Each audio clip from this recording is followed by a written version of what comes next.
संक्षेप में बात बढ़ाना चाहूंगा। एक बड़ा सवाल है हमारे लिए ओबीसी। ओबीसी में राज्य बनने के बाद राज्य सूची में कुछ यहाँ के समुदाय शामिल किए गए, लेकिन आश्वासन के बावजूद उनको केंद्र की सूची में नहीं लिया जा रहा है। राज्य की सूची में तो 14% है हम ओबीसी उत्तराखंड के लोग, केंद्र की सूची में 27% मिलता। उत्तरकाशी की रवाई घाटी के रवाल्टा, हमारी भागीरथी घाटी की उत्तरकाशी का टकनौर वाला जो क्षेत्र है टकनौरी, हमारे टिहरी जिले के फिकवाल प्रतापनगर वाला जो अभी साथी ने शुरू में बताया था कट ऑफ एरिया, यहाँ पृष्ठभूमि में आप देख रहे हैं फिकवाल समुदाय को ओबीसी का दर्जा दिया गया, थौलधार के गंगाड़ी समुदाय को दिया गया, टिहरी जिले के जौनपुरी समुदाय को दिया गया। लेकिन पिछले चुनाव में खास करके मुझे आज भी याद है, मेरे पापा पेपर कटिंग है, 5 साल हो गए, 5 साल पहले के चुनाव में इसी सरकार ने, इसी पार्टी ने प्रतापनगर के लोगों को आश्वासन दिया था कि हम केंद्र की सूची में आपको ओबीसी का दर्जा देंगे, लेकिन 5 साल हो गया और वो नहीं दिया गया। तो ये जो ओबीसी का भी झुंझुना रहा 14% में, उसका भी बहुत फायदा नहीं मिला तब तक जब तक कि केंद्र की सूची में उत्तराखंड के सभी ओबीसी समुदाय नहीं आ जाते। जो एसटी एससी की पुरानी व्यवस्था है वो तो किसी जमाने की 1950-60 के दशक की है। यहाँ सिर्फ हमारी 5 जनजातियां हैं और उनकी पॉपुलेशन केवल 3 लाख है। जौनसारी, थारू, बोक्सा, भोटिया और बन रावत, ये मिला के उत्तराखंड की केवल 3% आबादी है जो स्टेट और सेंट्रल की सूची में एसटी समुदाय में शामिल किए गए हैं। बल्कि हमारे लिए ये उसकी बात है कि हमारे जो ये साथी बॉबी पंवार जुड़ रहे हैं वो 3 लाख की पॉपुलेशन में है, वो जौनसारी समुदाय से, और वो हमारे इसके लिए आवाज उठा रहे हैं। जबकि उससे उनको तो वो तो एसटी में है ही, शायद बॉबी पंवार सड़क पर नहीं लड़ता, उनके परिवार के उनके मित्र वो तो केंद्र से लेकर के राज्य की सूची में है, एसटी की सूची में है। वो हमारे लिए लड़ रहे हैं जो नॉन एसटी और नॉन एससी लोग हैं पहाड़ के, उनको भी लड़ रहा है कि केंद्र की सूचियों में भी दिया जाना चाहिए जब कमिटमेंट है। एक और जो जरूरी सवाल, आगे बढ़ते हैं क्योंकि बहुत लंबी बात हो रही है। पहाड़, हम पहाड़ के लोग सीमा के रखवाले माने जाते रहे जमानों से, राजा के समय से भी पूरे जो तिब्बत का सीमा क्षेत्र है उसके हम रखवाले रहे, नौकरियां नहीं भी रही होंगी। यहाँ के भड़ों ने सीमाओं की रक्षा की है। भीम सिंह बड़तवाल की तलवारें तो आज भी दापा घाट के मठ में पूजी जाती हैं। हम माधो सिंह भंडारी और कितने भड़ रहे होंगे। तो जन्मजात मार्शल कौम मानी जाती थी, जन्मजात योद्धा माने जाते थे, क्योंकि खश बाहुल्य यहाँ की आबादी रही है, खशों को योद्धा माना जाता था। तो यहाँ के जो, और इसी कारण अंग्रेजों के जमाने में देखिए कि कुमाऊं गढ़वाल रेजिमेंट बन गए, क्योंकि यहाँ शौर्य की परंपरा थी, जन्मजात लड़ाकू लोग थे। अब क्या हो रहा है कि जब से ये अग्निवीर योजना आई, पहाड़ के उस पराक्रम, उस शौर्य को, जिसकी वीर बहनों की बहुत सारी गाथाएं बनी हुई हैं। हमारे यहाँ पे नजदीक में चंबा है, विश्व युद्ध में जो विक्टोरिया क्रॉस ले आए थे गबर सिंह नेगी, बहुत से ऐसे योद्धाओं जो जन्मजात, जिनके शौर्य से हम सीमाओं की रक्षा कर रही हैं। जब ये अग्निवीर जैसी योजना है तो 4 साल बाद वो घर आ जाएंगे बिना पेंशन के। यहाँ आज भी सबसे कम पलायन जो हुआ है वो फौजी परिवारों से हुआ है। पेंशन लेकर के घर आते थे, पेंशन मिलती थी, उनको लगता था कि परिवार का भविष्य सुरक्षित है, बुजुर्गों की सेवा कर लेते थे, बच्चों को पढ़ा लेते थे, थोड़ी खेती कर लेते थे, बागवानी कर लेते थे। अब होगा क्या, जब 22-23 साल का नौजवान, अग्निवीर नौजवान बिना पेंशन के घर आएगा तो वो घर में रुकेगा नहीं, उसकी पेंशन तो है नहीं, तो वो क्या करेगा, पलायन करेगा। तो ये अग्निवीर योजना, जो कि यहाँ के फौजी, सीमा के फ्रंट लाइनर भी माने जाते थे, सिर्फ सैनिक नहीं, जो आम नागरिक थे, जिनको कभी एसएसबी ट्रेनिंग देती थी, तो पहली सुरक्षा, सीमा सुरक्षा की पहली और दूसरी जो हमारी लाइन है वो कमजोर हो रही है। इस पे सोचा नहीं गया। ये बड़े आश्चर्य की बात है कि यहाँ जनप्रतिनिधियों ने भी नहीं कहा कि अग्निवीर जैसी योजनाएं तो पहाड़ को और पलायन की ओर धकेलेंगी और सीमा की सुरक्षा भी हमारी कमजोर पड़ जाएगी। क्या हमारे जनप्रतिनिधि, हमारी सरकारें इन बातों पर ध्यान दे पा रहे हैं? तो हमको ऐसे प्रतिनिधि की तलाश है जो हर सवाल पर बोले, यहाँ के अस्तित्व पर बोले। मैं अगले संक्षेप में भी कहना चाहूंगा कि यहाँ 3 प्रतिनिधियों से, जो हमारी सांसद हैं माला राजलक्ष्मी जी, उनके सम्मान को बरकरार रखते हुए मैं कहना चाहूंगा कि क्या इतनी चीजें जो मैंने उठाई है, क्या इन सवालों पर उन्होंने कभी बात रखी, कभी कोई प्रेस कॉन्फ्रेंस की, कभी प्रधानमंत्री को कोई चिट्ठी लिखी, रक्षा मंत्री को कोई चिट्ठी लिखी? मैंने अखबारों में कभी कोई ऐसी न्यूज नहीं सुनी कि उन्होंने इन सवालों पर बात उठाई हो। चाहे टेहरी बांध से रॉयल्टी का मामला हो, 20% सस्टेनेबल डेवलपमेंट का हो, सीमा सुरक्षा का सवाल हो, बिजली पानी में रॉयल्टी देने का सवाल हो, ये भागीरथी घाटी विकास प्राधिकरण का जो एक्ट है इसको लागू करने का बात हो, और फिर एक और कार्यकाल यदि मानते हैं तो हम एक तरह से हम अपने पैरों पर कुल्हाड़ी मारने वाली बात हो रही है। उनसे एक और सवाल पूछना चाहेंगे जो सबके नॉलेज में है। अभी हमने अखबारों में पढ़ा 18 करोड़ की सांसद निधि में से 10 करोड़ 47 लाख रुपए जो खर्च ही नहीं कर पाई, तो ये उनकी योग्यता पर प्रश्न चिन्ह है। अगर ये सारी राशि खर्च हो जाती 10 करोड़ रुपए में 1000 स्कूलों को 1-1 लाख रुपए दिया जा सकता था, लैब बन सकती थी, लाइब्रेरी बन सकती थी, यहाँ बहुत सी जगह छात्रावास बन सकते थे। मैं नई टिहरी में ही कहना चाहूंगा, यहाँ बालिकाओं का कोई छात्रावास ही नहीं है, तो बच्चों को या तो फिर प्राइवेट पढ़ना पड़ता है, तो वो साइंस नहीं पढ़ पाते, या फिर माइग्रेशन करना पड़ता है। तो ये जो सांसद निधि वो खर्च नहीं कर पाई, तो उनकी योग्यता, उनकी क्षमता पर एक गंभीर और बड़ा प्रश्न चिन्ह लगता है।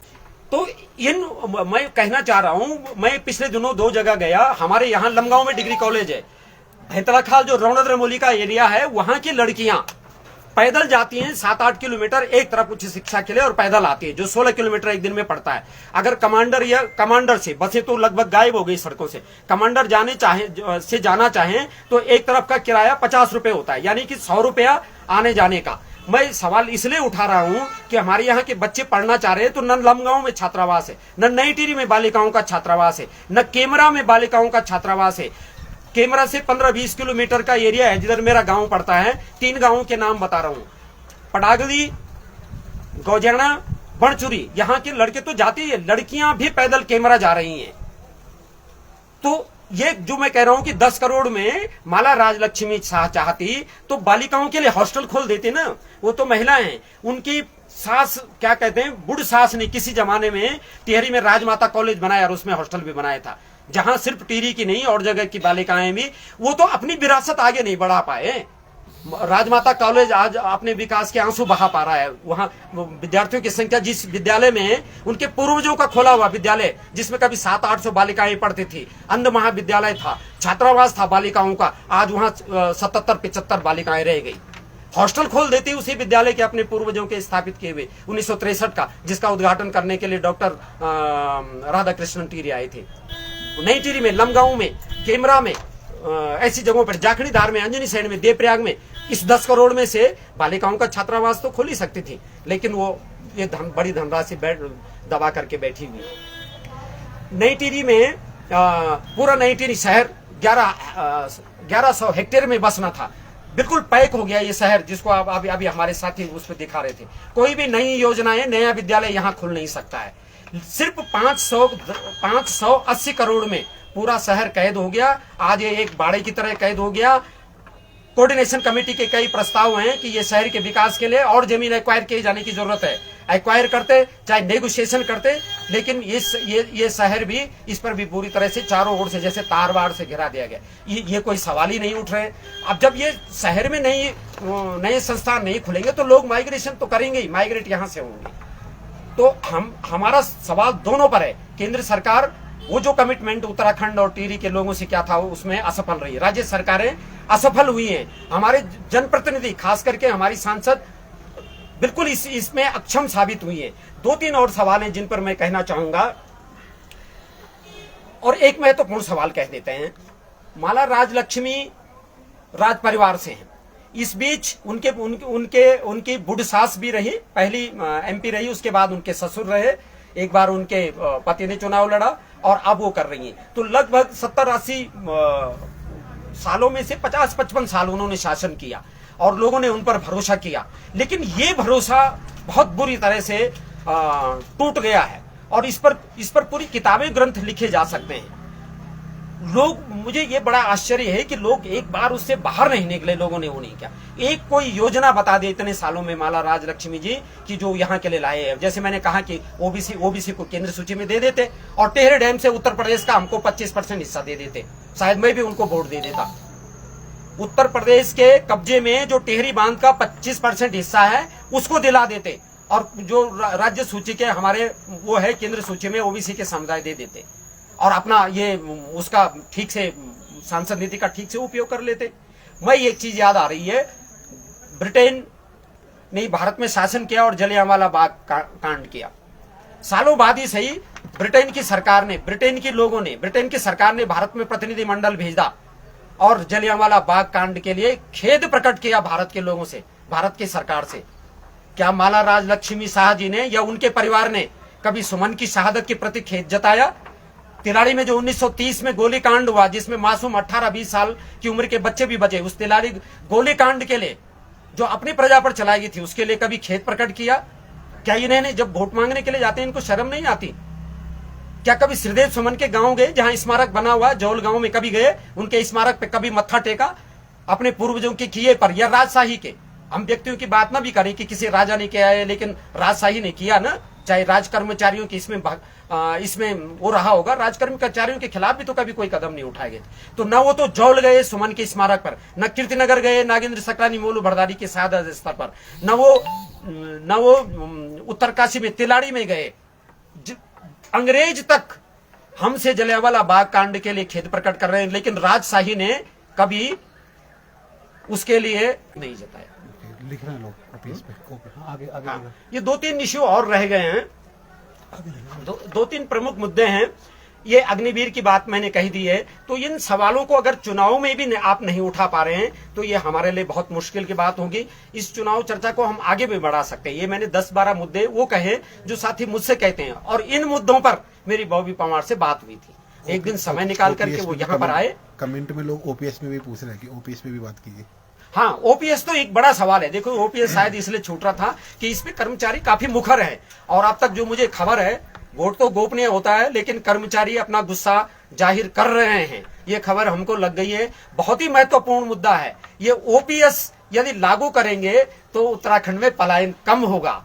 पेंशन के बाद आदमी गांव में रहेगा ना, अपने बुजुर्ग माता पिता की देखभाल करेगा, गांव में थोड़ा इन्वेस्ट करेगा। अगर ओपीएस भी नहीं होगा तो वो रिटायरमेंट के बाद भी दूसरी जगहों को निकल जाएगा। ठीक, ये ओपीएस और अग्निवीर 2 बड़े ऐसे इश्यू हैं, ये सीधे सीधे उत्तराखंड के पलायन वाले सवाल से, अस्तित्व वाले सवाल से, सीमा सुरक्षा के सवाल से जुड़े हुए। ये तो राज्य सरकार को भी कम से कम, और राज्य सरकार तो, हमारा ये प्रदेश तो सीमांत प्रदेश है, दूसरे राज्य ओपीएस न दे, लेकिन उत्तराखंड की सरकार को ओपीएस लागू करना चाहिए। ओपीएस देंगे तो हमारी सीमांत की रक्षा भी होगी, पलायन भी कम होगा। इश्यू बहुत सारे, जंगली जानवर इतना तहस नहस गांवों को कर रहे हैं। दिन में भी आप रोज देख रहे हैं कि बाघ जाकर के, पहले तो रात में धावा बोलता था, अब तो दिन के उजाले में भी बाघ वो कर रहा है। प्रतापनगर क्षेत्र में, प्रतापनगर के ऊपरी क्षेत्र में रमोली वगैरह, रौनद रमोली, उपली रमोली से अस्पतालों की हालत इतनी खराब है। लमगांव में हर हफ्ते या 15 दिन में खबर आ जाती है कि रौनद रमोली, उपली रमोली से कोई गर्भवती महिला रात को 11-12 बजे चले, लमगांव में उसको कोई इलाज नहीं मिला, ऋषिकेश देहरादून पहुंचने से पहले दम तोड़ देते हैं। ठीक ऐसी ही पिक्चर मोरी के ऊपरी घाटी, जो हमारा ये ढाटमीर वाला है इलाका है, आगे बंगाण वाला इलाका है, वहां से भी मैंने कई बार अखबारों में पढ़ लिया कि वहां से रात को शाम को गर्भवती महिलाएं चलती हैं, उनको देहरादून पहुंचना होता है, रास्ते में दम तोड़ देती हैं। तो अस्पतालों की हालत ये है। तो 24 साल बाद भी यदि हम इन चीजों के लिए कह रहे हैं और इन चीजों में सुधार हो सकता है, तो ये देख लो, ऐसे प्रतिनिधि हैं कि जो सांसद निधि खर्च नहीं कर पाते। और ये टिहरी का ही सवाल नहीं है, मैं वो पूरी सूची देख रहा था, ये उत्तराखंड के 5 एमपी के यही हालत है सांसद निधि खर्च करने में। तो होगा कैसे? कम से कम चुनाव के समय तो लोग अपना गुस्सा निकालें। 5 साल में तो लोग सब वो कर लेते हैं। आखिरी सवाल एक और मैं उठा लेता हूं। आजकल टिहरी से लेकर उत्तरकाशी तक कांग्रेस और दूसरे दलों के बहुत से लोग बीजेपी में गए। इनको खुलासा करना चाहिए कि किस कमिटमेंट के साथ गए। क्या अंकिता भंडारी को न्याय दिलाने की शर्त के साथ गए? क्या ओपीएस लागू करने के शर्त के साथ गए? क्या टिहरी बांध में हमारी 25% हिस्सेदारी के लिए गए? क्या 68,000 पदों को भरने की शर्त पर वहां गए हैं? क्या उपनर कर्मचारियों के नियमितीकरण के सवाल पर गए हैं? क्या आउटसोर्स व्यवस्था को खत्म करने के सवाल पर गए हैं? तो ये इतने जो महत्वपूर्ण सवाल हैं, किसी भी छोटे नेता ने, बड़े नेता ने जो वहां चले गए, ये खुलासा नहीं किए कि वहां गए क्यों। मतलब ये नहीं बोल रहे कि माला राजलक्ष्मी शाह का या दूसरी जगह उनका समर्थन क्यों कर रहे हैं। और अगर ये नहीं बता सकते हैं तो हम ये मानने के लिए स्वतंत्र हैं, ये धारणा बनाने के लिए मजबूर होंगे कि केवल अपने दाना पानी के लिए गए हैं, अपना दाना पानी बचाने के लिए गए हैं, अपने चेले चपाटों को छोटी मोटी ठेकेदारी दिलाने के लिए गए। और किसी के पास ऐसा कोई एग्रीमेंट हुआ हो या आश्वासन सरकार से मिला हो कि हमारी पार्टी में आ जाओ, हम ये लागू करेंगे, तो बात बताइए। तो ये बहुत महत्वपूर्ण सवाल है। एक महत्वपूर्ण सवाल मैं कोई भूल रहा हूं कि क्या हमारे ये जो साथी, हाँ, ये जो बीच में गए हैं पिछले 2-4 महीनों में, ये जो उस समय उनके समर्थक रहे, उनको फोन करके डराना धमकाना तो मैं नहीं करूंगा, प्रेशर डाल रहे हैं कि तुम वहां क्यों जा रहे हो। भाई तुमने ये तो इनको पूरा खरीद दिया है, इनकी पेंशन लगा ली है इन नौजवानों की, तब तो बात ठीक है, लेकिन इस तरह की बात मत कीजिए। यदि उनका भविष्य आप सुरक्षित नहीं कर सकते, उनके भविष्य की आपको चिंता नहीं है, तो उनको आपकी कुर्सी की भी चिंता नहीं है, आपके पदों की भी चिंता नहीं है। तो इन लोगों को मैं बाकायदा खबरदार करना चाह रहा हूं कि जो नौजवानों पर दबाव बनता है कि खबरदार उधर मत जाओ, नेगी जी के घर मत जाओ, बॉबी पवार का समर्थन मत करना, वो मूल निवास भू कानून की रैली में मत जाना, या तो फिर खुलासा करे। अगर सरकार से कमिटमेंट मिल गया तो हम भी तुम्हारे साथ आने के लिए तैयार है। अगर तुम्हें सरकार ने बता दिया है कि तुम आ जाओ, हम तुम्हें ये मूल निवास भी देंगे, ये महारानी जी, रानी नहीं तो महारानी जी ने कभी मूल निवास का समर्थन नहीं किया, उत्तराखंड के लोगों ने कभी भू कानून का समर्थन नहीं किया, अंकिता भंडारी को न्याय दिलाने की बात कभी उन्होंने नहीं की। और देखो, मूल निवास भू कानून लागू नहीं होगा, हमारी सरकारें भी कहती हैं दिल्ली से लेकर के उत्तराखंड तक की कि नौकरी मत मांगो, तो 68,000 पदों पे किसको भर्ती करेंगे। देखो कितनी बड़ी चालाकी है, हमको कहते हैं, हमको सिखा रहे हैं कि नौकरी देने वाले बनो, नौकरी मत मांगो। तो ये 68,000 नौकरी किसको देंगे? नौकरी देने वाली तो सरकार है ना 68,000 पदों पर, तो ये फिर किसके लिए है? और नौकरी देने वाले बनते तो नौकरी देने वाले तो हाकम सिंह बने, या नौकरी देने वाले तो पुलकित आर्य बने। पुलकित आर्य ने अंकिता भंडारी को नौकरी इसलिए दी कि उसका शोषण कर सके। हाकम सिंह ने यहाँ के लोगों को या बाहर के लोगों को नौकरी इसलिए दी कि उनसे वसूली की जा सके। तो हमको तो कहते हैं, हमको ये पाठ पढ़ाते हैं कि नौकरी देने वाले बनो, नौकरी लेने वाले नहीं। और 68,000 पद खाली भरे हुए, एक 68,000 खाली पदों का अकेला मुद्दा इतना गंभीर है, मूल निवास और भू कानून का मुद्दा इतना गंभीर है कि मैं तमाम साथियों से निवेदन करता हूं कि चुनाव के मौके पर बैलेट के जरिए अपना गुस्सा प्रकट करें, इस विमर्श को आगे बढ़ाएं।